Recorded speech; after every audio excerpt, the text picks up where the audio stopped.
Hi friends, welcome to నందు life style blogs. ఈరోజు వచ్చేసి స్వరాజ్ 735 ఈ ట్రాక్టర్ అయితే అమ్మకానికి అయితే ఉంది. మోడల్ వచ్చేసి 2010 మోడల్.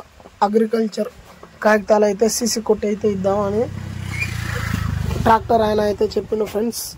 ఇదైతే అమౌంట్ వచ్చేసి అయితే 1,30,000 మాత్రమే. Old model. టైర్లు మాత్రం ముందు టైర్లు అయితే కొత్త సీల్ టైర్లు, ఈ బ్యాక్ టైర్లు అయితే 50% అయితే అరిగినాయి. బండి కండిషన్ బాగుందట, ఓకే సూపర్ ఉందట, దమ్ము గిట్లా బాగుందట. ఇప్పుడు ఆసామి అడిగితే ఆసామి అన్న మంచి కండిషన్ ఉందని చెప్పిండు మనకు. ఒకసారి ఎవరైనా కావాలనుకున్న వాళ్ళైతే మన ఛానల్ని సబ్స్క్రైబ్ చేసుకుంటే ఇలాంటి వీడియోలతో మేము ముందుకు వస్తుంటాను.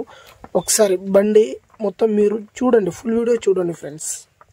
ముందు సైడ్ చూడండి, బ్యాటరీ కవర్ అయితే వేయించుకోవాలి, సీట్ కవర్లు కూడా వేయించుకోవాలి, చిన్న చిన్న రిపేర్లు అయితే చేయించుకోవాలి friends.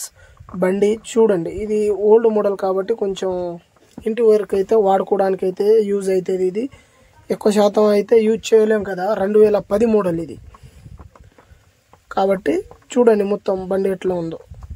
Old engine, Sikandar old engine కాబట్టి బాగుంటుంది బండి అయితే. పవర్ స్టీరింగ్ అయితే కాదు, మాన్యువల్ స్టీరింగ్. మంచి మైలేజ్ బండి. ఓన్లీ ఇంటి మటుగా యూజ్ చేసుకోవడానికి అయితే ఈ ట్రాక్టర్ అయితే తీసుకోవచ్చు. చాలా అంటే చాలా తక్కువ ధరకు, కేవలం 1,30,000 అంటే 1,30,000 మాత్రమే కాదండి, తక్కువ కూడా మాట్లాడి తక్కువ చేసుకోవచ్చు అండి, మాట్లాడవచ్చు. చూడండి, కాగితాలు అయితే సీసీ అయితే కొట్టిద్దామని ఆసామి అయితే చెప్పింది ఫ్రెండ్స్. ప్లీజ్ మన ఛానల్ని కొత్తగా చూసే వాళ్ళైతే సబ్స్క్రైబ్ చేసుకోండి. ఇలాంటి వీడియోలతో మేము ముందుకు వస్తుంటాను ఫ్రెండ్స్. నేనైతే ఆసామి నెంబర్ కూడా ఇస్తాను. ఓకే ఫ్రెండ్స్, నెక్స్ట్ వీడియోతో మేము ముందుకు వస్తాను. ప్లీజ్ మన ఛానల్ సబ్స్క్రైబ్ చేసుకోండి. Okay friends, bye.